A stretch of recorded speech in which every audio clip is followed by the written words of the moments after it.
Os cumprimento com a paz do Senhor. Amém. Graças a Deus por essa oportunidade.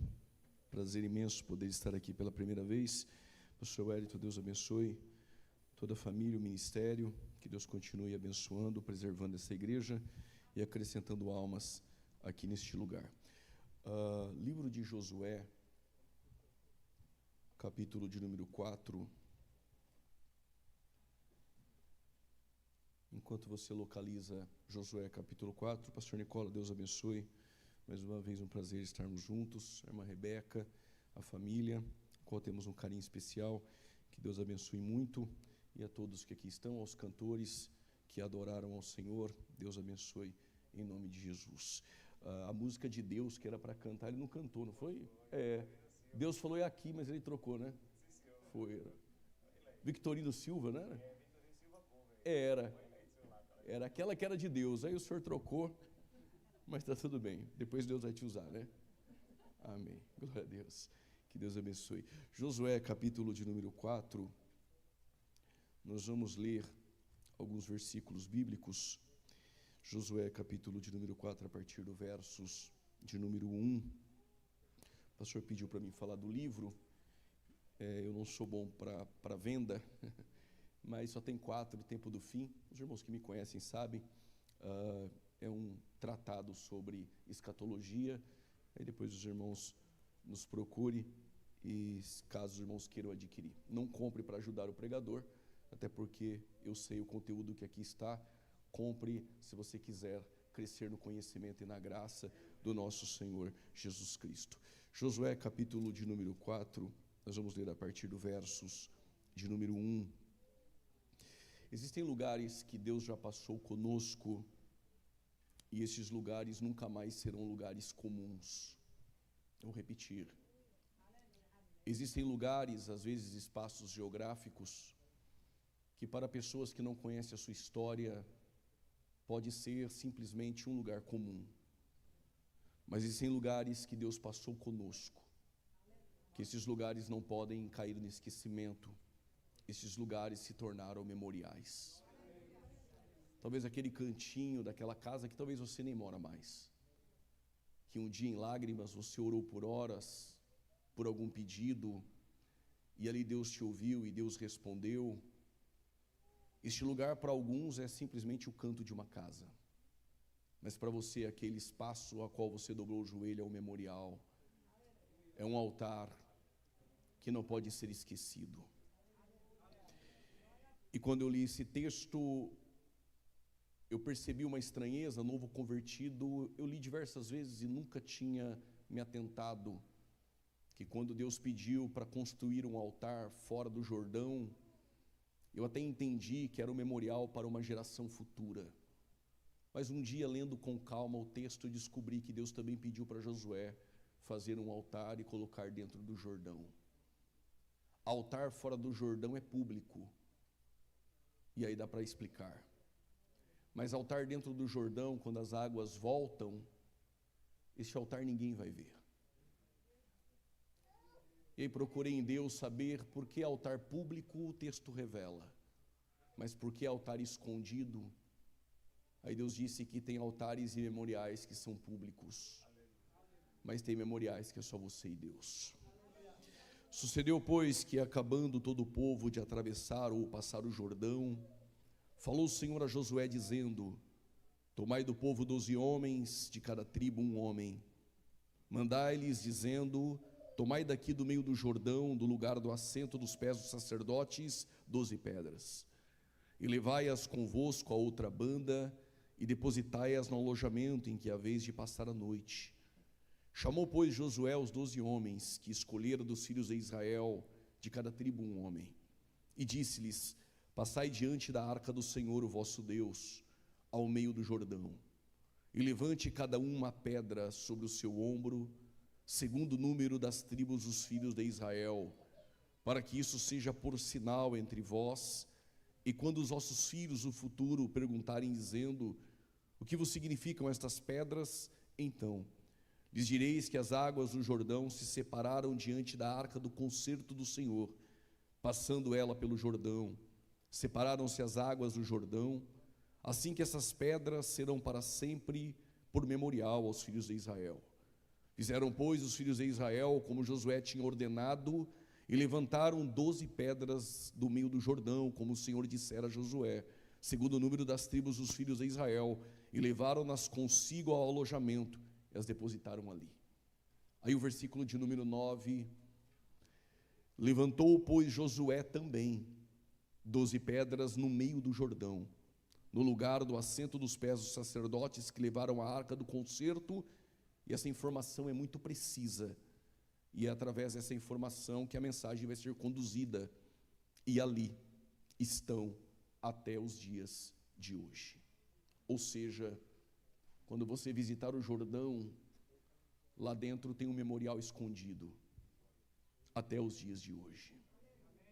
Existem memoriais que são públicos, mas existem altares e memoriais que é só você e Deus.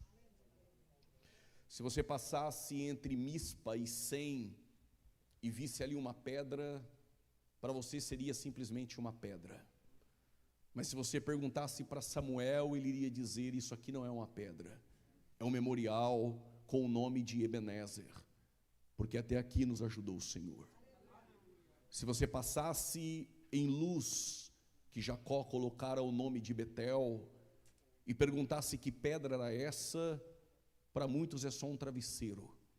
Para Jacó é o lugar que Deus se apresentou e se revelou a ele, e prometeu a Jacó que Deus faria a sua parte, iria prosperar a sua vida. E ali para Jacó não é uma pedra, é um memorial. O povo de Israel ficou escravo por 400 anos na terra do Egito, e no meio da escravatura chegará o dia em que eles iriam sair. Moisés fora levantado como legislador, como libertador para tirar o teu povo da terra do Egito, quando aquele povo que não tinha uma Bíblia na mão, como nós temos, em momentos de aflições, de agruras, dos intempéries da vida, nós escolhemos um texto e lemos, e este texto aquece o nosso coração, e novamente aviva a esperança de continuar. Aquele povo escravo não tinha uma Bíblia na mão, mas eles tinham uma promessa que Deus fizera a Abraão, e oralmente essa promessa passou a Jacó, passou a Isaac, passou a José. Mas quando eles olhavam para os ossos de José, eles lembravam: Deus não nos deixará nessa terra, porque até os ossos de um homem como José ainda falam. Vou melhorar. Você pode enterrar José, mas jamais vai conseguir enterrar a promessa ou o legado que está sobre a vida daquele homem. Os ossos de José falavam ainda, os ossos de José tinha vida para mencionar ou para externar ao povo que se os ossos de José não ficariam ali, o povo também não iria ficar.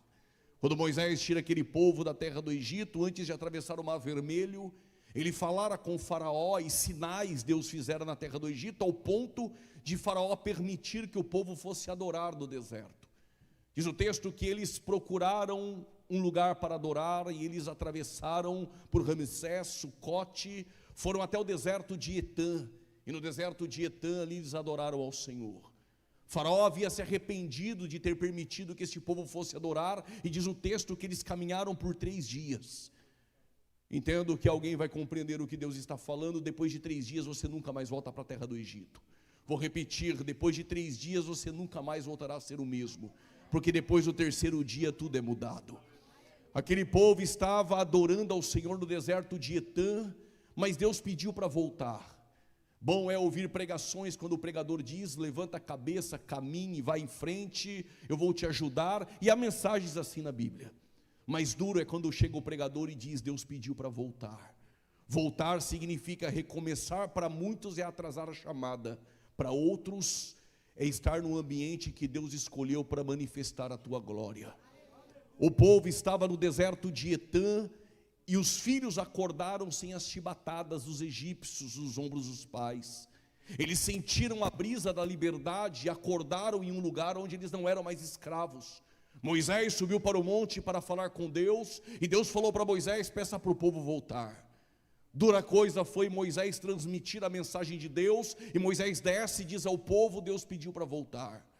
O povo começou a murmurar contra Moisés, dizendo: como nós iremos voltar? E eles voltaram e pararam entre Migdol e Piairote. Migdol e Piairote, montanha da esquerda, montanha da direita. Na frente há o Mar Vermelho e atrás Faraó se arrepende e o exército caminha para aniquilar o povo hebreu. O povo agora olha para Moisés e diz: Deus pediu para voltar, para nos matar aqui. Antes que Moisés murmurasse, há uma resposta de Deus para a tua vida. Deserto de Etã era só caminhar geograficamente em uma linha reta, estariam em Canaã. Por que Deus pede para voltar? Se tu sai pelas portas do fundo e chega em Canaã, ninguém conheceria a tua história, ninguém saberia quem é o Deus que você serve. Porque Deus pediu para voltar. Vou manifestar o meu poder, abrir o Mar Vermelho, e todos em sua volta saberão quem é o Deus que você serve. Moisés levantou o cajado, o Mar Vermelho abriu, eles atravessaram. Eles vão caminhar 40 anos no deserto. São 40 anos recebendo cuidados de Deus. De dia, um calor causticante, mas há uma nuvem que cobria e era sombra. À noite, no frio, havia uma nuvem que aquecia de fogo. Direcionava este povo à nuvem, e Moisés, o homem mais manso da terra, comandava mais ou menos 2 milhões de hebreus no deserto. Chegaram o momento que eles abriram a tenda e questionaram: o que nós vamos comer? Alguns ainda sentindo o gosto de pepino e cebola. Vai doer só um pouquinho, vou falar em parábolas. Quem ainda sente na caminhada da fé o gosto de cebola e pepino no paladar, jamais estará disposto a usufruir o leite e mel que Deus tem para a tua vida.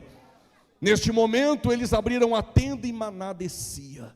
Maná é milagre, mas às vezes milagre cansa. Tem como provar? Eu vim para isso.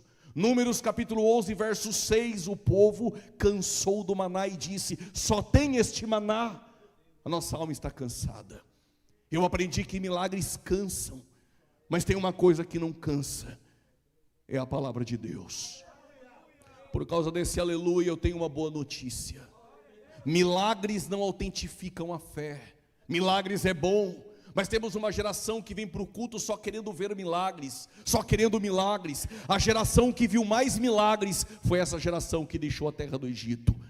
Águas amargas se tornaram doce, viram 10 sinais que talvez nenhuma outra geração verá. Atravessaram o Mar Vermelho, maná descia. Quando queria comer tinha cordonizes. Nenhuma outra geração viu tantos milagres. Pasme, a geração que viu mais milagres foi a geração mais incrédula da Bíblia. A geração que viu mais milagres foi a geração que não alcançou a promessa. Isso prova que milagres não autentificam a sua fé, mas o que te faz caminhar pelo deserto 40 anos e te sustenta e te guarda aqui hoje ainda é o poder da palavra de Deus. No deserto recebiam a provisão de Deus. Por que Deus nos leva para o deserto? Oséias capítulo 2, versos 14, diz o texto: eu te levei, te atrairei no deserto, para falar ao teu coração. Porque Deus nos leva para o deserto, porque se Deus falasse em meio à nossa rotina, talvez teus ouvidos não estariam sensíveis a ouvir a tua voz. Mas te levo para o deserto, para você conhecer a voz daquele que te chamou, para você saber quem é aquele a quem tu serve. Estão no deserto, mas não vão perecer no deserto. E por quê? Porque Deus cuida daqueles que Deus leva para o deserto. Abriam a tenda, caía maná. Se sou eu, pastor, eu pegaria uns 10 manás, levaria para a tenda, iria falar para a irmã Luciene: pega mais 15 manás, fala para a Ana Júlia levar mais 10, agora apareceu um genro na família, pede para ele levar mais uns 7, e por que leva tudo para a tenda? Estou no deserto, e eu lá sei se vai ter maná amanhã. Como Deus conhece o coração do pregador e o seu, Deus disse: se guardar o de amanhã na tenda, eu faço apodrecer. E por quê? Se tivesse sobrado o maná de amanhã, talvez eu não estaria aqui pregando no culto 5 horas da tarde neste domingo. Se não entendeu, eu vou melhorar. Se tivesse sobrado lá na tua tenda, talvez tu não estaria aqui levantando a mão e dando glória a Deus. O que Deus está ensinando? Ser dependente dele no deserto. O de hoje eu vou prover, e o de amanhã, abre a tenda, me busca, eu vou prover. E o da terça, abre a tenda e me busca, eu vou prover na tua vida. Receberam o cuidado de Deus no deserto. E Moisés, o homem mais manso da terra, é o homem que atravessou o grande Mar Vermelho. Mas há uma notícia triste para te dar: Permita-me sair da linguagem formal e descer um pouco, pastor. No nosso popular, quando era novo convertido, Moisés para mim era o cara. O homem que atraiu a presença de Deus e disse a Deus: se a tua presença não for, nem me faça subir. O dia que eu tirei o chapéu para Moisés, e falta homens assim nos dias de hoje, é porque a proposta que Deus fez para Moisés, confesso, de forma majoritária, homens iriam aceitar a proposta, porque há muitos homens que querem nome. Quando o povo adorou o bezerro, Deus falou para Moisés: vou destruir o teu povo. Quando o povo obedece, o povo é de Deus. Quando o povo apronta, é teu povo, pastor. Aí Deus disse a Moisés: vou destruir o teu povo e vou começar uma nação em ti. A proposta é maravilhosa. Nas entrelinhas, parafraseando, sabe o que Deus propôs a Moisés? Quando o povo falar de Israel, vai lembrar de um homem, Abraão. É pai da fé. Israel começa em Abraão. Eu vou destruir este povo e vou começar um novo povo, uma nova nação em ti. Quando olhar para essa nação, não vão lembrar de Abraão, vão lembrar de ti. Para quem quer nome, a proposta é maravilhosa. Mas disse Moisés: se destruir esse povo, pode riscar também o meu nome do teu livro. Aí Deus disse: tudo bem, vou manter o povo de pé e vivo, mas não vou contigo, vou mandar um anjo. Melhor do que anjo no culto, Moisés disse: anjo não quero, se tua presença não for, pode me levar de novo para o Egito e me deixa lá, porque nada faz sentido. Este é o homem que agora não vai conseguir entrar em Canaã. Isso me decepcionou, porque até o momento Moisés era o cara, até eu ler Deuteronômio e descobrir que o líder, que o homem que atravessou o Mar Vermelho, o homem que pediu para ver a glória, e Deus mostrou o lado da glória a Moisés, é o homem que não vai entrar na terra prometida. E aqui é uma grande lição para nós. Homem mais sabido que eu me ensinou que Mar Vermelho, a travessia, é 16 a 18 quilômetros. O Rio Jordão é tão pequeno que 90 a 100 metros tu atravessa. O que eu quero lhe dizer com isso? O homem que atravessou 16 a 18 quilômetros é o homem que não vai conseguir atravessar 90 metros. O homem que atravessou o Mar Vermelho é o homem que não vai conseguir atravessar o Jordão e alcançar a promessa. Isso nos ensina uma lição. O que vale não é só começar bem, mas é permanecer bem e chegar na linha de chegada e dizer: defendi o bom combate, acabei a carreira e guardei a fé. Nada faz sentido contar histórias de quando tu pregava, de quando tu ensinava, de quando tu levantava as mãos e pessoas eram curadas. O que Deus quer saber é quem você é hoje, o que tu tem feito pelo reino, como você chegará na eternidade. Em meio à decepção com Moisés, eu pensei em fazer como muitos: olhar para o fracasso de Moisés, mudar a página e começar a falar de Josué. Mas procurei ler páginas anteriores e procurei saber o porquê Moisés estava tão irado quando ele feriu a rocha. A geração Nutella dos dias de hoje, a qual eu faço parte, iria dizer: não é possível, Moisés não vai entrar na terra prometida só porque feriu a rocha. Mas Deus não é amor? É amor. Mas talvez esqueceram de dizer a essa geração que Ele também é santo e é justo. A pedra tinha uma profundidade significativa e acentuada, magnânima e extraordinária. Por quê? Porque quando ele encontrou a pedra pela primeira vez, Deus disse: fere a rocha e dela sai água. E o que Moisés fez? Feriu a rocha e dela saiu água. Mas 1 Coríntios 10, versos 4 diz Paulo: a rocha era Cristo. Só que agora ele encontrou a rocha pela segunda vez e Deus disse: fale com ela e dela sai água. E o que ele fez? Feriu a rocha. E por isso ele não vai entrar. Se a rocha é Cristo, vou dizer só uma vez, não vou dar outra oportunidade. Se pegar, é glória a Deus. Quando encontrou a rocha pela primeira vez, fere. É Cristo crucificado. Quando encontrar ele a segunda, não fere. Ele não pode ser crucificado duas vezes. Só fale e ele jorrará água dentro de você para a vida eterna. Mas como pode o homem mais manso da terra estar tão irado? Procurei ler algumas páginas e eu compreendi. Naquela semana Moisés tinha perdido a sua irmã Miriam. Moisés estava de luto dentro da tenda.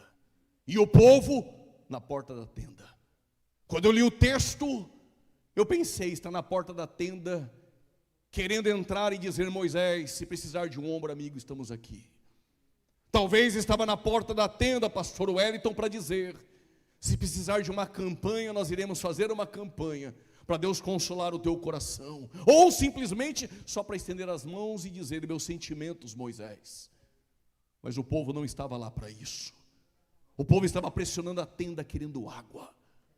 Porque tem pessoas que querem tirar de você tudo o que você tem para oferecer.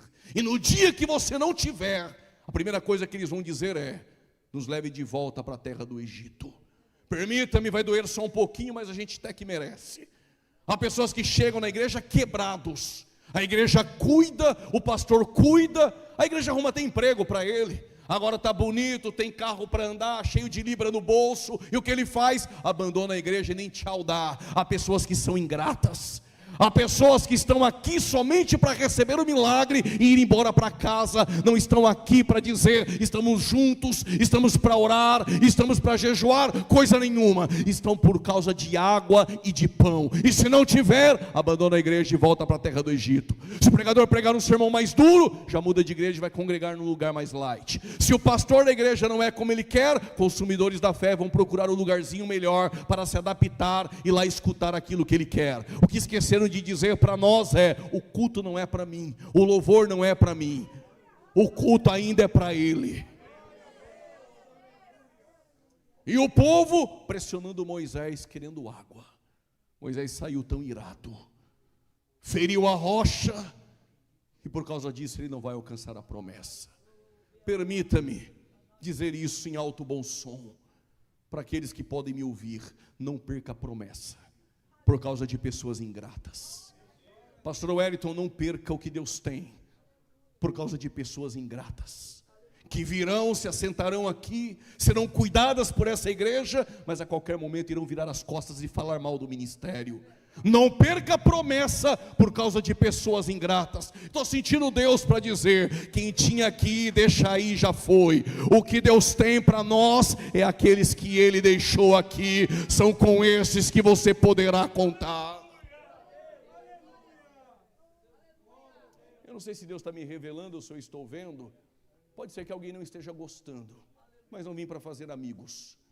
E vim para dizer: não perca a promessa por causa de pessoas ingratas. E se está doendo um pouquinho, deixa a ingratidão de lado e começa a ser grato à igreja que você serve, ao pastor que ora pela tua vida e o Deus que te tirou de um Egito de trevas.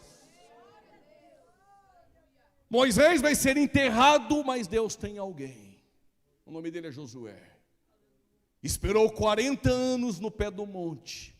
E de vez em quando eu converso com alguns jovens, alguns irmãos que estão há alguns meses esperando, estão esperneando, dizendo: Deus está no silêncio, Deus não fala, não chega a minha vez.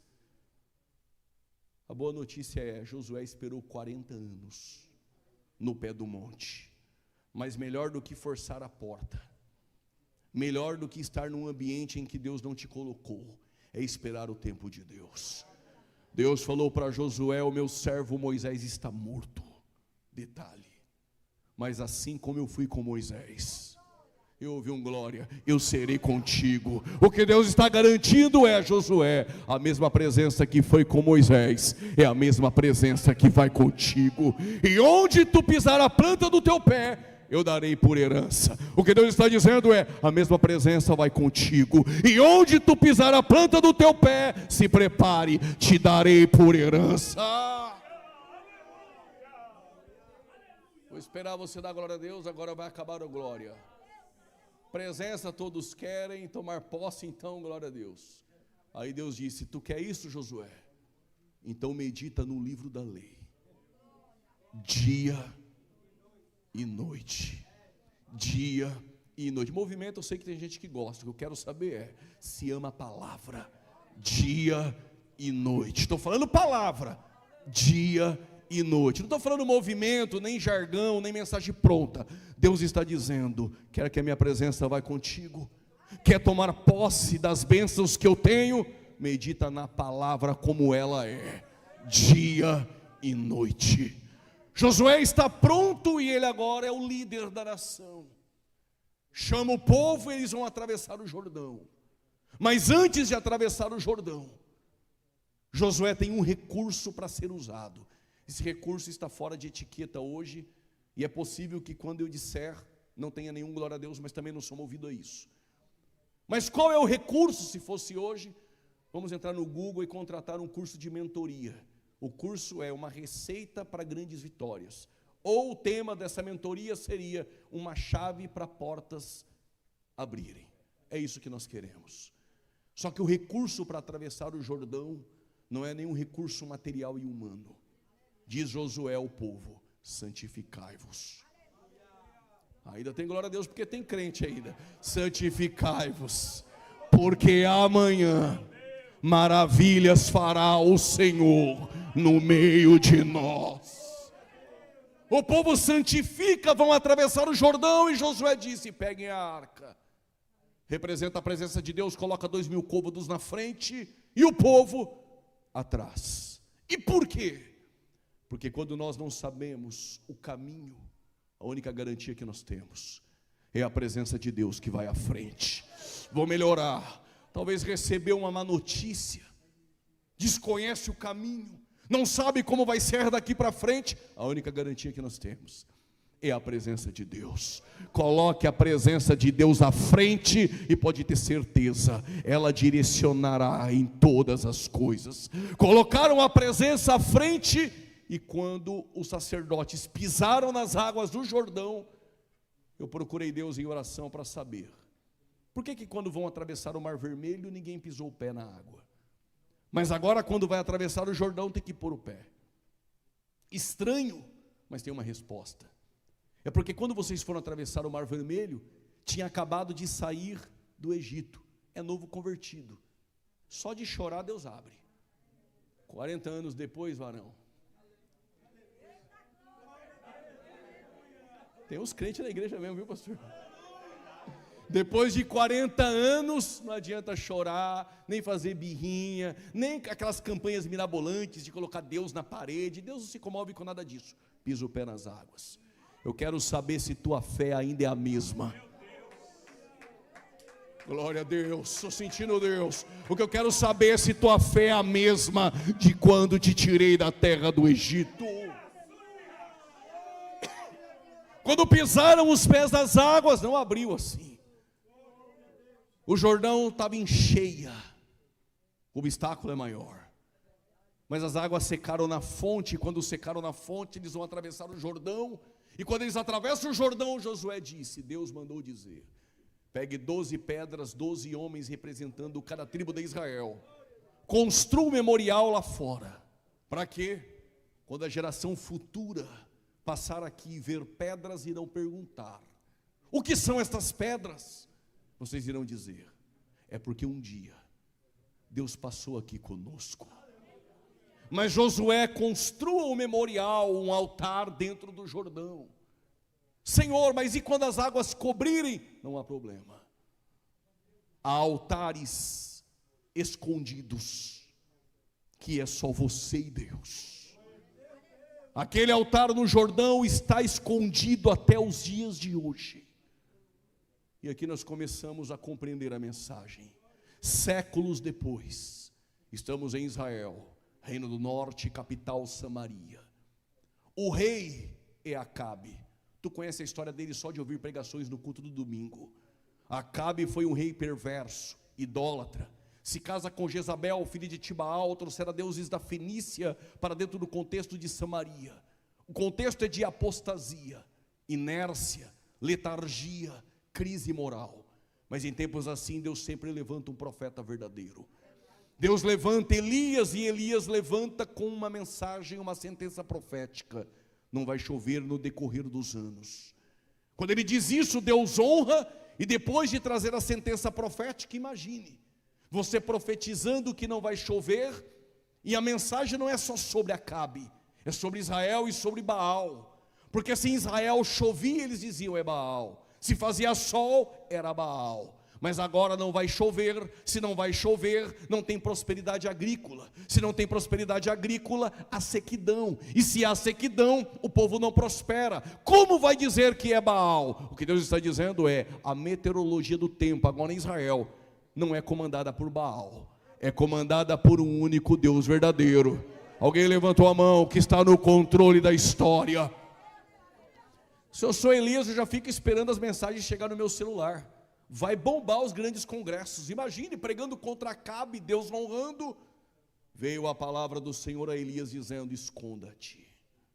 Porque antes da visibilidade, Deus esconde. Deus esconde no Querite, do Querite Deus levanta ele e leva ele para Sarepta. De Sarepta leva ele para se apresentar a Acabe. Vence 850 falsos profetas no Monte Carmelo.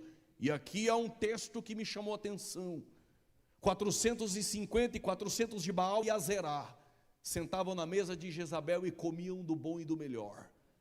O texto diz que há um mordomo por nome Obadias que trabalhava no palácio de Acabe. É possível crente fiel trabalhar na empresa do ímpio e permanecer fiel, porque Deus tem pessoas específicas em lugares estratégicos.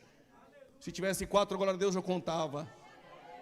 Ele tem um Obadias que trabalha no palácio de Acabe. Ele tem um Daniel que governa no palácio de Nabucodonosor. Ele tem um Ezequiel às margens do rio Quebar. Ele tinha um Jeremias em Jerusalém. Ele tinha um Pedro na Judéia, um Filipe em Samaria, um Paulo dos confins da terra, um José na casa do Potifar, uma Esther no palácio de Assuero, assim como ele tinha uma menina na casa do Naamã, assim como ele tem você naquele ambiente que ele colocou. Deus não erra o plantio, aonde Deus te colocou, é aí que Deus vai te usar. E olha o que diz a história. Obadias encontrou Acabe e disse: sou mordomo de Acabe, trabalho lá, e com meu salário eu guardo um pouquinho para minha casa, e com outro tanto eu alimento 50 profetas em uma caverna e 50 na outra. Alimenta com o quê? Caviar? Coisa nenhuma. Pão e água. Novo convertido, li esse texto, eu entrei em um paradoxo. Os 850 falsos do Pix que engana a igreja, que traz 50 revelações no final da mensagem no culto, e o povo gosta, por isso a igreja enche. Esses comem do melhor na mesa de Jezabel. E os verdadeiros, pão e água. Aí eu olhei para o texto e pensei: será que vale a pena? Deus disse: fica tranquilo, eu não tenho só 100. Eu tenho mais 7.000 que eu escondi.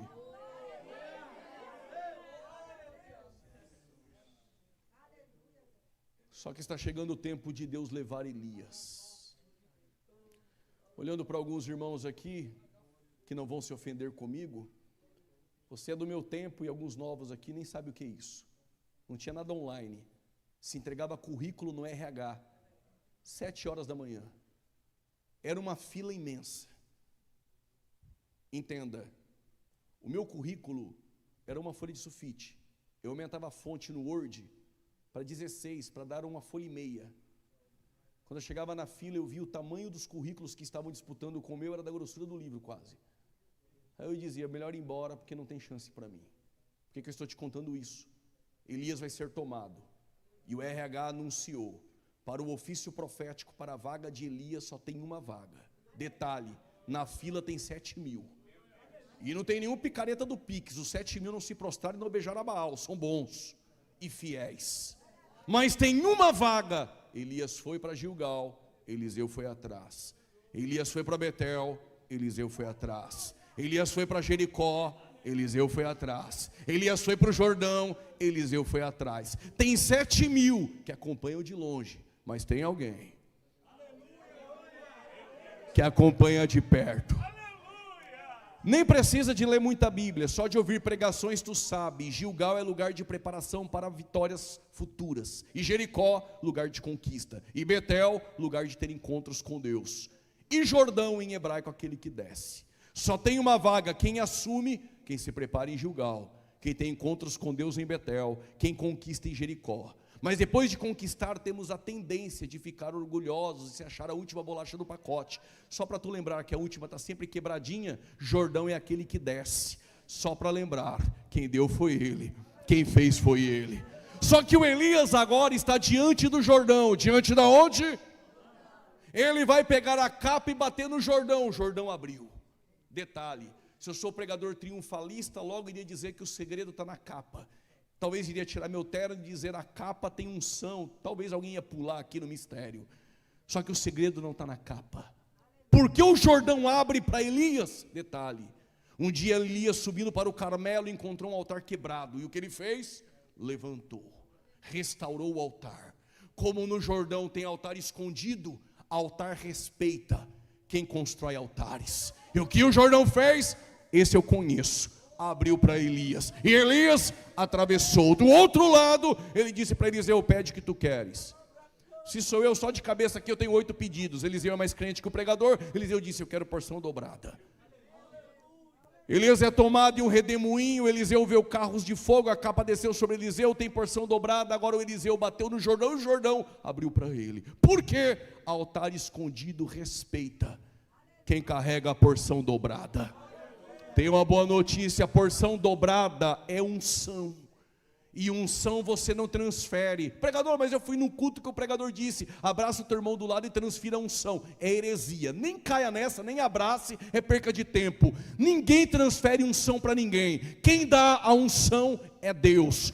O homem não tem poder de transferir unção para ninguém. Nem adianta jargão, colocar a mão na cabeça do irmão. Não transfere unção. Cada um carrega a sua. Tu tem lamparina? Carrega você o teu próprio azeite. Pregador, mas eu ando com a cantora, ela é cheia da unção. A unção é dela. Carrega teu azeite você. Mas eu ando com o pregador e o pregador é cheio de Deus. Ele tem o azeite dele. Põe azeite na tua lamparina e carrega o teu.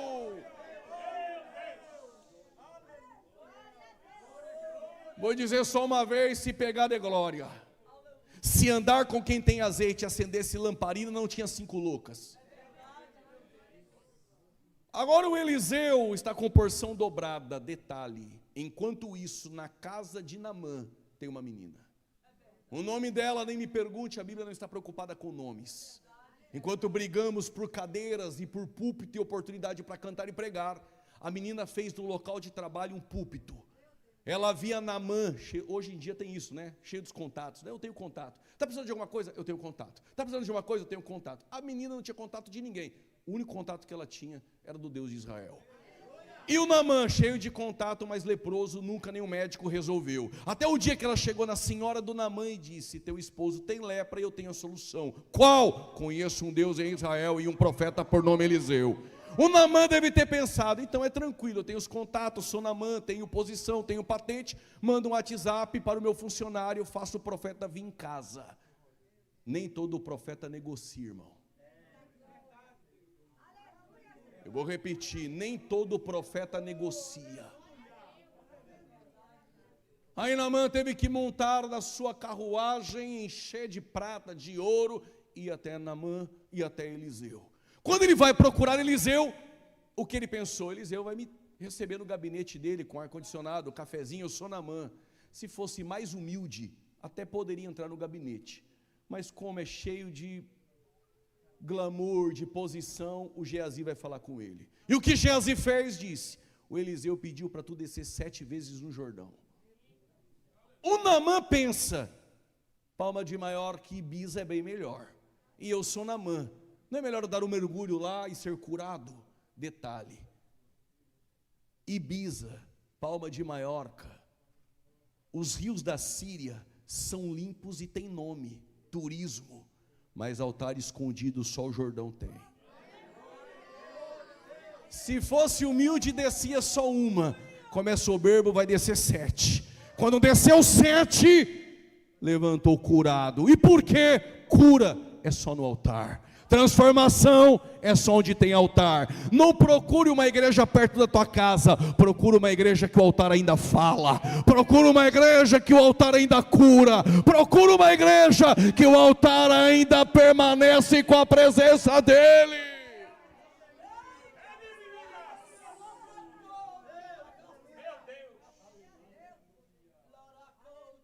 Tenho poucos minutos, preciso correr. Eu vou dizer como meu pastor José Wellington: se vocês quiserem ficar aqui até 10h30, 11 horas, vocês fiquem. Eu vou embora às 7.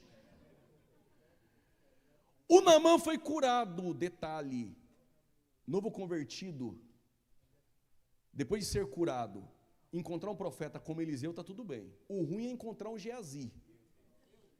Quando o Naamã foi curado, o que ele pensou? Vou dar tudo que eu tenho para esse profeta. Gratidão. Eliseu falou, não quero R$1. Por quê? Vou dar 2 motivos. Vou dar um, se tiver glória a Deus eu dou o segundo. Primeiro, o dom não é meu. Mas isso você já saiu de casa e já sabia. Eu não vim aqui para contar o que você sabe. O segundo é, se alguém tem algo para receber, não sou eu. Porque fácil é tirar foto com o profeta Eliseu, tem nome. Fácil é a gente bajular o Eliseu, tem nome. Fácil é reconhecer Eliseu. O que é difícil é lembrar da menina sem nome, que começou a obra lá no secreto. O que Deus está falando conosco, tem altar público, mas tem obra de Deus no secreto. É que chega uma hora que ser itinerante cansa. E por quê? Porque no cartaz quem sai é o itinerante. O nome falado na semana é o itinerante. Difícil é reconhecer a irmã que ficou na cozinha fazendo comida o congresso todo, vendendo coxinha na porta da igreja. Difícil é reconhecer quem limpa o chão. Difícil é reconhecer quem traz cadeira para o culto. Difícil é reconhecer quem faz a obra no secreto. Mas Deus está dizendo, Ele conhece as tuas obras e não esquece delas que você faz no secreto. O Naamã foi embora, não precisou pagar ninguém. O Geazi foi atrás dele, mentiroso, o obreiro, e disse, eu não vou falar muito de Geazi, se fosse reunião de obreiro eu contava tudo. O Eliseu pediu para te dizer o que você iria dar para ele e pediu para dar para mim. Olha que mentiroso. E o Naamã novo convertido deu tudo, curado. Aí o Naamã veio para sua casa, pegou até um pouquinho de terra, já começou as primeiras heresias, já pegou um pouquinho de terra, colocou e falou que ia orar em cima. Já começou o modismo teológico. Só que o Geazi está vindo. Olha o obreiro quando é mentiroso. Ele vem assim, glória a Deus, aleluia. Parece espiritual. Aí o Eliseu disse, de onde tu vens? A resposta é para rir e chorar. De um lugar e nem de outro. Eliseu disse, é mesmo, é? Meu espírito foi contigo. E a lepra que era de Naamã, então é tua. Tu não quer cobiçar o que é dele? Então pega tudo, até a lepra. Geazi ficou leproso. Detalhe, isso está em 2º livro dos Reis, capítulo 5. Lembra do que eu disse? Quem tinha que sair foi tarde. Por quê? Porque quando Geazi ficou leproso, saiu. 2º Reis, capítulo 6. Os profetas chegaram em Eliseu e disseram, o lugar que nós estamos é apertado, vamos ampliar. Enquanto tem um Geazi avarento e ganancioso na obra, não cresce. Mas depois que saiu, Deus deu crescimento. Vou repetir, depois que saiu, Deus está falando, Deus deu crescimento. E agora está todo mundo trabalhando, pergunte agora. Duro é trabalhar com ferramenta emprestada. Um pegou o machado emprestado e o machado caiu. Ficou desesperado, procurou Eliseu. Eliseu está na cadeira de balanço. Aí ele procurou Eliseu e disse, Eliseu, por que tu está desesperado? Porque eu estava trabalhando e o machado caiu e era emprestado. Eliseu disse, caiu aonde? Ele disse, no Jordão. Aonde? No Jordão. Eliseu falou, deixa comigo. Onde tem altar escondido eu tenho intimidade. Segura que tu vai dar glória a Deus agora. Quando Eliseu chegou, Eliseu só estendeu a mão, o machado subiu. Porque altar não retém nada de ninguém. Vou repetir, altar não deve nada para ninguém. Se é teu, o altar devolve. Está trabalhando na obra? Fica tranquilo, altar não retém o que é teu. Altar devolve na tua mão. Quem tem intimidade com o altar essa noite? Me aguenta mais 10 minutos, digam amém. Só que eu descobri que no Jordão tem um altar escondido. Só que altar precisa ter cordeiro. E altar precisa ter fogo. Os 800 anos se passam. E Lucas diz, no 15º ano do reinado de Tibério César, sendo Pôncio Pilatos governador da Judéia e Herodes o tetrarca, o governador da Galileia, Lisânias da região de Abilene e Filipe da região de Traconites, diz Lucas, Anás e Caifás eram sumos sacerdotes. Pega essa agora. Veio a palavra de Deus. Aonde? Eu pensei no templo. Não, no deserto. Deserto de onde? Da Judéia. E o que tem no deserto da Judéia? Jordão. Por que Deus não fala no templo? Porque no templo não tinha altar, mas no Jordão tinha um altar escondido. E onde tem altar, Deus ainda fala. Alguém levantou a mão, vou repetir: onde tem altar, Deus ainda fala. E João Batista pregando arrependimento, e no meio da multidão, se tem altar, falta cordeiro. Faltava. Pregando, ele olhou e disse: aquele ali eu conheço. Eis o Cordeiro de Deus. Eis o Cordeiro de Deus. Eis o Cordeiro de Deus que tira o pecado do mundo. Se tem altar, tem cordeiro, mas falta fogo. Jesus tem com João Batista no Jordão, e o céu abre. Onde tem altar, tem cordeiro, o céu está aberto. Vou repetir: onde tem cordeiro e tem altar, o céu está aberto. E se está aberto, aparece uma pomba. Se tem pomba, tem fogo. Parece que tem uns 3 aqui que ainda gostam do fogo. É a DCA, é a Assembleia, não é? Tem pouco, viu, que gosta do fogo. Mas eu sei por que você gosta do fogo. Porque Hebreus 12:29, ele é fogo consumidor. Gênesis 15, ele fez uma aliança com Abraão por intermédio do fogo. Êxodo capítulo 3, versículo 1 e 2, ele falou com Moisés em sarça de fogo. Levítico 6, versículo 12, no altar há um fogo que queima continuamente. Livro do Êxodo capítulo 13, versículo 31 e 32, a coluna no deserto era a coluna de fogo. Primeiro livro dos Reis, capítulo 18, versos 38, Deus respondeu a Elias com fogo. Jeremias 23, versículo 29, a tua palavra é fogo. Zacarias 2, versículo 5, o Senhor é o muro de fogo. Mateus capítulo 3, versículo 11, eu só batizo com água, mas tem alguém. As irmãs que conhecem, o varão lá também. Mas tem alguém que vos batizará com Espírito Santo e fogo. Tem cordeiro, tem fogo e tem altar. Mas tem um detalhe: o altar no Jordão está escondido até os dias de hoje. Mas Deus tinha um plano, um desígnio, um propósito. Qual? Eu preciso de altares que falam. Um altar foi levantado no Calvário.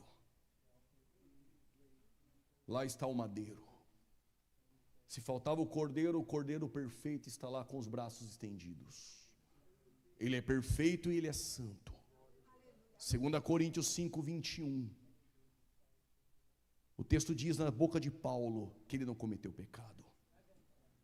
O altar é o madeiro e o cordeiro perfeito está crucificado. E porque ele foi para o altar no Calvário, se tu ler Bíblia, tu vai pegar. Se não ler, vai ler e vai pegar. Pregador, tu só fala de Bíblia? Sim, só a Bíblia. Não, mas eu queria o cutuca teu irmão, chacoalha, errou o endereço do culto hoje. Detalhe: um dia ele está andando com os discípulos, e o que eu vou dizer aqui talvez nem todos pegam. E não me entenda como alguém altivo e soberbo, porque dos 12 que andavam com Jesus, só um pegou. Então não seria normal todos pegarem. Jesus está andando com os discípulos e disse: este templo vai ser destruído, e em 3 dias eu levantarei. 11 não pegaram, só João pegou, e no teu evangelho ele diz, ele falava isso do seu corpo. Permita-me abrir um parênteses. Um dia eu terminei de pregar, e o irmão me procurou depois do culto. Com certeza ele era pregador. Geralmente isso é síndrome de pregador frustrado. Aí ele disse assim para mim: por que quando você prega algumas coisas difíceis? Eu falei: tu queria que eu pregasse no teu nível? Ele disse sim. Eu falei: eu acho que é o inverso. Não sou eu que tenho que descer no teu nível que não lê Bíblia. Mas quando pregamos só Bíblia e você não entende, é um convite para você subir no nível de quem prega. Vou repetir. Este templo vai ser destruído e em 3 dias eu levanto. João diz, ele falava isso do seu corpo. Quem lê Bíblia agora vai entender. O que Jesus está dizendo nas entrelinhas é: quando eu estava na eternidade, eu era o templo de Salomão. Glória, glamour. Mas quando eu me fiz carne, eu me tornei no templo de Zorobabel, de madeira, sem formosura, desprezado pelos homens. Mas este templo vai para o Calvário. Vou para o sepulcro e vou ser destruído, mas ao 3º dia eu levanto um novo templo. Eu vou melhorar. Ao 3º dia eu levanto um altar que fala. E cadê ele? Paulo entendeu. E Paulo diz: vós sois templo. O que ele está dizendo é: há um altar escondido no Jordão, mas eu vou para o Calvário, vou ser destruído, e ao 3º dia eu ressuscito e levantarei altares que depois de Atos 2 serão incendiados com fogo e sairão, incendiarão toda a terra e até os confins dela. Permita-me dizer isso aqui essa noite, que você é um altar que fala e não está escondido, eu sei. Mas a pergunta essa noite é: tem cordeiro aí dentro? Tem fogo aí dentro? Você é o altar que Deus levantou. E a pergunta é: eu quero saber se tem cordeiro aí dentro. O que eu quero saber é se há fogo aí dentro de você. Depois de Atos 2, a igreja saiu para pregar, sem departamento de marketing, sem mídia, sem Instagram, sem Facebook. E eles invadiram 54 cidades, 32 países e 9 ilhas do Mediterrâneo, somente pregando a palavra com poder. O que Deus está dizendo para nós é: há um altar escondido no Jordão até os dias de hoje, mas você é um altar público que Deus levantou para você pregar o Evangelho, para você anunciar a Cristo. Você é o memorial que Deus ao 3º dia levantou. E quando as pessoas olharem para ti, irão saber: ali vai um altar que ainda fala, com o fogo do Espírito e com a presença do Cordeiro ali dentro. Que Deus te abençoe em nome de Jesus. Glória a Deus. Glória ao nome de Jesus. Vamos ficar de pé em nome do Senhor Jesus. Eu queria te convidar nessa hora a apresentar o teu altar diante de Deus. Você é um altar, tem sacrifício aí dentro, tem cordeiro aí dentro. Depois de uma palavra dessa, eu não sei se você vai ficar quieto na sua vida. Aonde você passar, aonde você entrar, vai ter fogo, vai ter fogo, vai ter fogo. Essa mocidade, pastor Juliano, passou a manhã hoje consagrando em prol da sua vida, pastor. Nenhum deles lhe conhecia pessoalmente. A mocidade hoje disse: pastor, a gente vai consagrar de manhã em prol da vida do pastor Juliano, que eu tenho certeza que Deus vai usar, sem lhe conhecer, pastor, pessoalmente. Esses jovens disseram: nós queremos ouvir a voz de Deus hoje. Depois da manhã de consagração, saíram para evangelizar, pastor Juliano. E eu disse: será que eles vão estar dispostos para estar no culto hoje? Eu dali só olhando, os jovens dando glória a Deus, abrindo a boca, exaltando. E agora, após uma palavra dessa, eu já estou vendo pela fé fogo descendo do céu. Eu queria te convidar pelo menos 5 minutos. Só você e Deus nessa hora. A oportunidade é sua. A oportunidade é sua de você apresentar a Deus a tua vida em sacrifício vivo, santo e agradável, porque tem altar, tem fogo, tem cordeiro. Se tem altar, se tem fogo, tem cordeiro. Agora é a hora de você adorar a Deus agora. Aproveita esse momento e se apresenta diante do altar. Aleluia. Que o Senhor possa ter... Sobre o altar, não se apagará. Se você tem o seu altar precisando de um conserto, agora é a hora.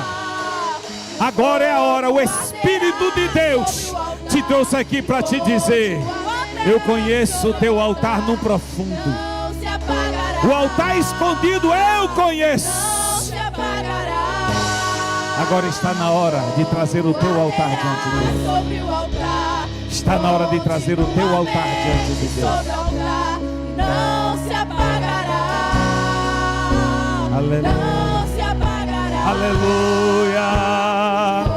Fogo arderá. Tem fogo ainda no céu. Tem fogo aqui na igreja. Tem fogo aqui na igreja ainda. Tem fogo aí.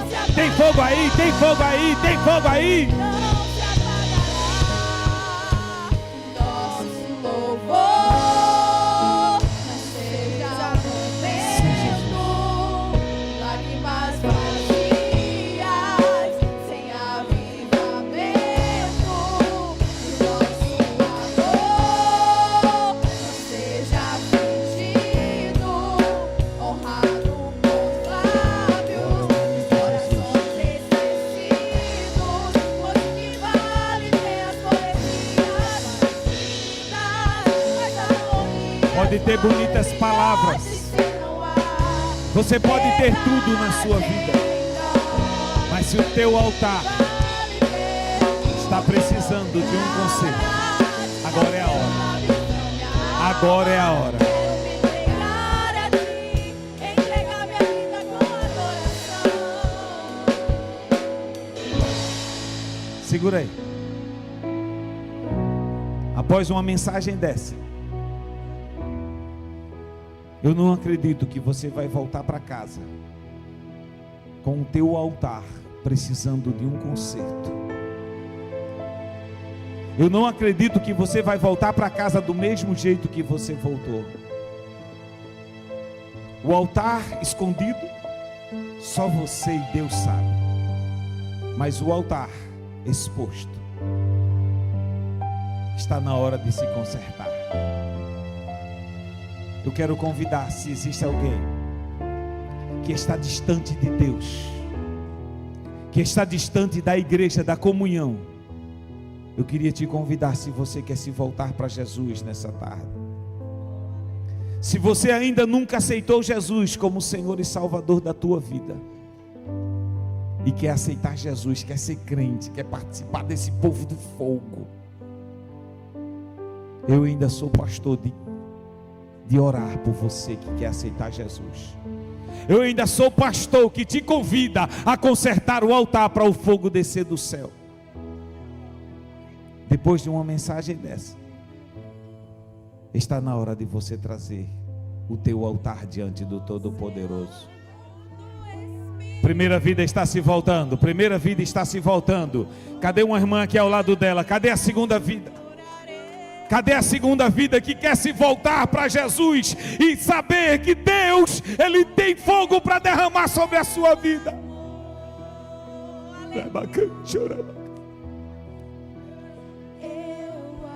O Rio Jordão foi aberto para você um dia. E o altar ficou lá dentro, reservado, você e Deus. Segura aí, segura aí. Ainda tem gente aqui que precisa consertar o altar. Eu sinto que o Espírito Santo de Deus ainda quer acender a chama sobre a sua. Deus não trouxe o pastor Juliano em vão.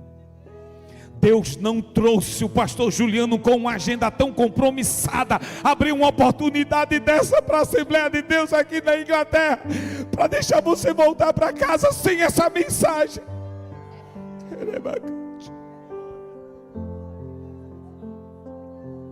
Traga o seu altar. Cadê você? Cadê a segunda pessoa? Deus tem fogo para derramar sobre a tua vida. Tu tivesse uma intimidade num passado tão profunda,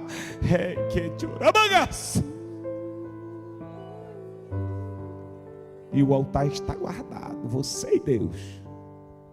Mas o altar da exposição está na hora de trazer de volta. Volta ao primeiro amor agora.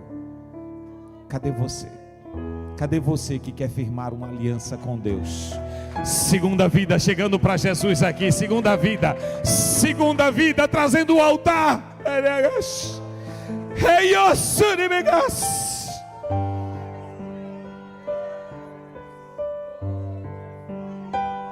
Meu Deus, essa igreja ainda tem fogo, essa igreja ainda tem fogo, essa igreja tem fogo.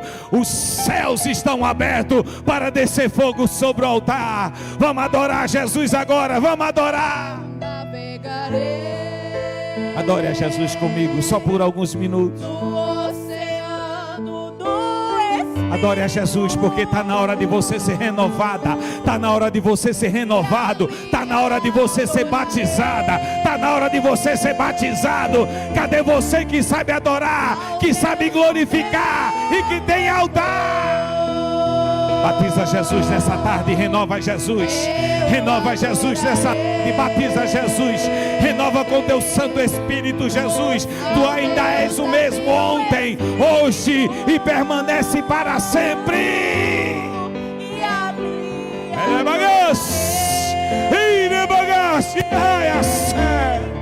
ao Deus do meu. Adore a Jesus, adore a Jesus, adore a Jesus.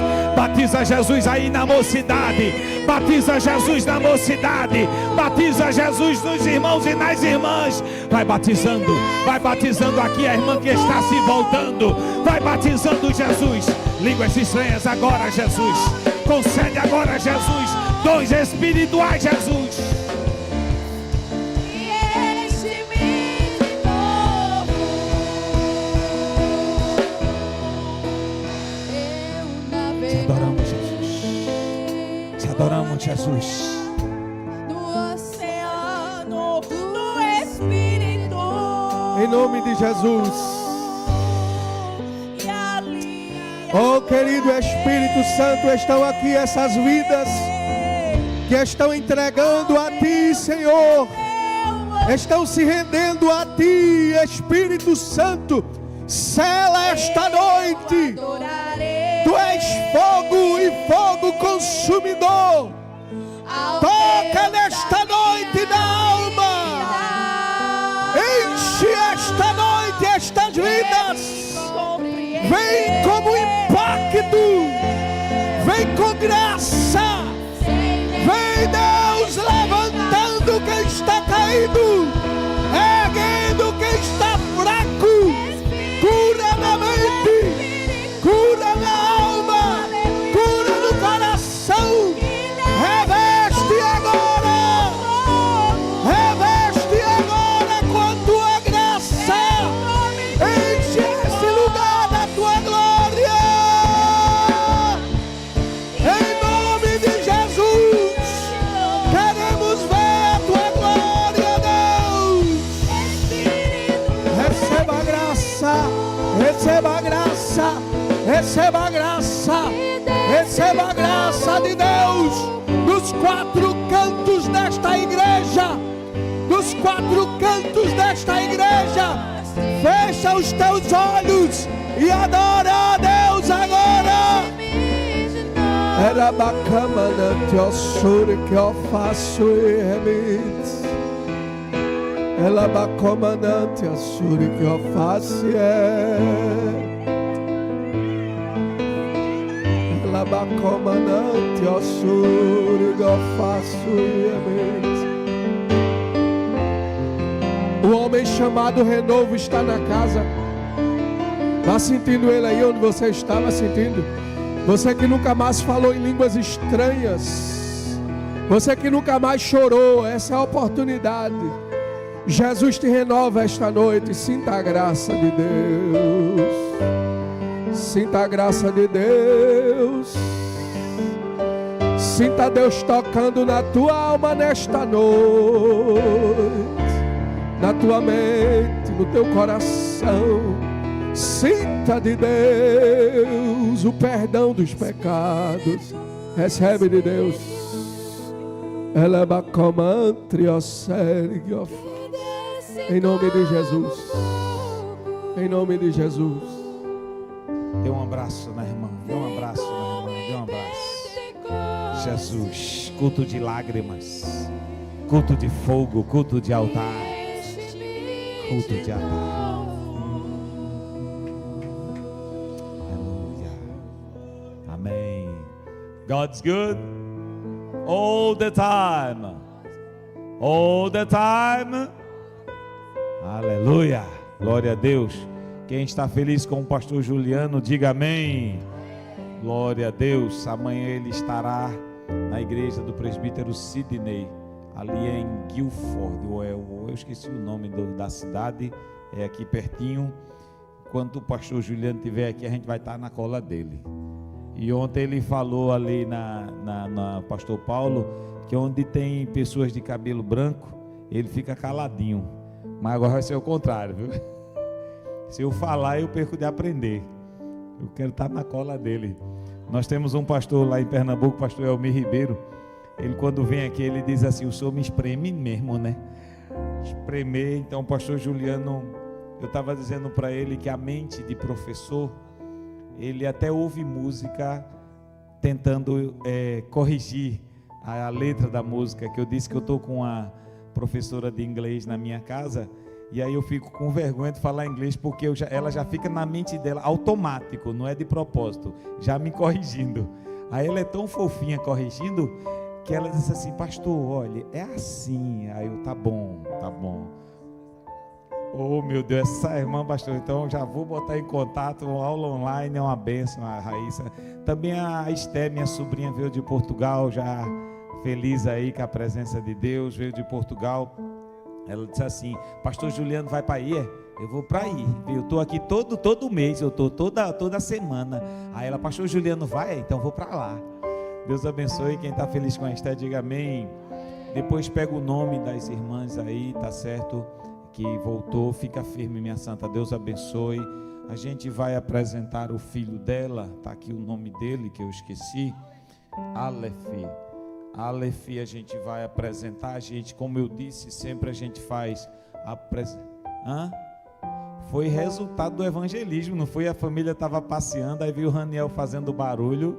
Quem diz amém? Cadê o senhor? Agora eu vou fazer feito pastor Juliano. Se você der 2 glórias, eu digo outra coisa. Ele estava, Raniel e Natália se meteu no evangelismo dos outros. Era um pastor inglês que estava evangelizando, e quem conhece Raniel, ele não sabe falar inglês direito, e ele não está nem aí, irmão. Ele chega dizendo good morning, e já vai, Jesus love you, o pastor já, e já fez ligação de vídeo, e depois encontrou as 2 famílias ali, e já convidou para estar na igreja. Deus abençoe. Resultado do evangelismo. Quem está feliz, diga amém. Igreja que cresce é aquela que aprende na casa e ensina lá fora. Amém? Então eu queria convidar aqui a família linda. Eu peço perdão, meu telefone morreu, como diz em inglês, meu telefone died. Aprendi, pastor, quando a bateria acaba, morreu, die, bateria die. Se você permitir, eu queria que o pastor Juliano apresentasse o seu filho. Pode ser? Me permita, pastor. Quem crê em ato profético? Como é o nome dele? Gostou do pregador? Eu quero agora fazer esse ato profético. Amém? Ele falou de Elias. Elias dobrou o joelho antes da nuvem vir, não foi, pastor? Botou a cabeça entre as pernas e ficava dizendo: vai lá e olha, vai lá e olha, vai lá e olha. Era um ato profético que ele estava fazendo ali. Eu creio em ato profético. E agora eu quero fazer esse ato profético por causa da vossa decisão, primeiro, de trazer o altar diante de Deus, e segundo, de apresentar o filho diante do altar do Todo-Poderoso. E o pastor Juliano, uma das maiores referências no Brasil e no mundo, vai apresentar o seu filho a Deus. Amém? A igreja concorda? Por favor, pastor. Se aquilo ainda sabe pegar em criança, né, irmã Luciene? Ela faz 15 anos, é a mais nova, a Ana sabe, né? Então vamos então apresentar o... Com a permissão do pastor, diz a Bíblia que das crianças é o reino dos céus. Todos nós sabemos que nós não batizamos crianças, que a Bíblia diz: quem crê e for batizado, a criança ainda não tem como crer. A criança carrega o pecado original, mas não carrega a culpa, então não tem como ela crer. Mas disse Jesus que delas é o reino dos céus. Nós não batizamos, mas apresentamos as crianças.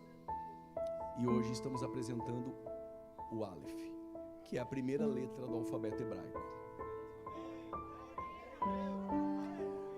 O Aleph é como o nosso H, é sem som, mas um Aleph com a presença de Deus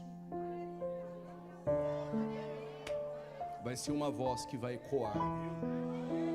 Eu vou repetir, vai ser uma voz que vai ecoar. Senhor Deus e Pai, em nome de Jesus, nós te apresentamos aqui o Aleph.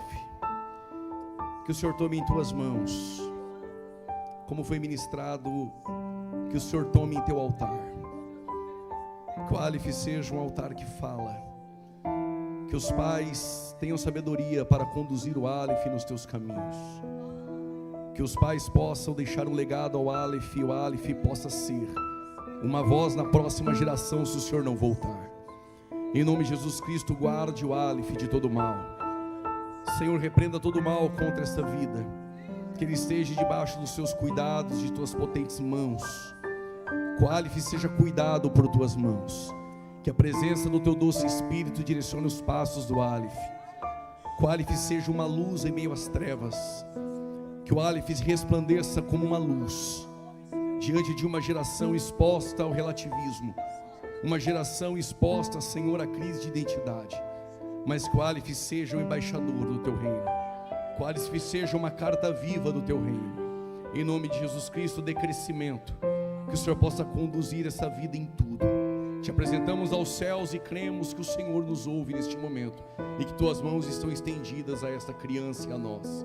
Assim nós te apresentamos o Aleph em nome de Jesus. Família, vem para aqui tirar uma foto. Cadê os fotógrafos? Vem para cá, irmão. É família deles, é? Vem para cá tirar foto. Tire foto deles aqui. Vá, tira aqui, Mateus, porque isso é profético, viu? Só quem entendeu, entenda, viu? Vem para cá, irmã Luciene. Ela também perdeu o hábito, né? 15 anos, né, irmã Luciene? Oh, meu Deus, glória a Deus. Quem sabe ela não volta com o inglesinho já, hein? Glória a Deus.